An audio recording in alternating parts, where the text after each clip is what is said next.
ఇబ్బందులకి నీకు చింత ఉండదు ఇక అసలు. నీ పోషణకు చింత ఉండదు, నీ పిల్లల పోషణకు చింత ఉండదు, పిల్లల చదువులకు చింత ఉండదు, పిల్లల పెళ్లిలకు చింత ఉండదు. నీకు తండ్రి అర్థం కాక తికమకైతున్నావు. దేవుడు సేవ చేయమన్నాడు కానీ నువ్వు సేవ చేస్తున్నా కానీ పోషణ అస్సలు జరగట్లేదు. నీకు తండ్రి అర్థమైతే కదా, తండ్రిని వేసుకుని నీకు పరిచయం చేస్తే కదా నీకు అర్థమయ్యేది.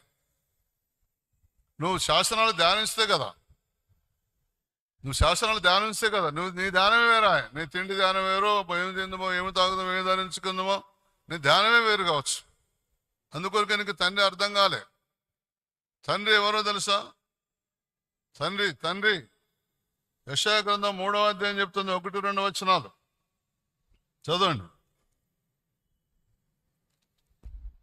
ఆలకించుడి ప్రభు సైన్యములకు అధిపతియగు యెహోవా, ప్రభువును సైన్యములకు అధిపతియగు యెహోవా పోషణమును పోషణాధారమును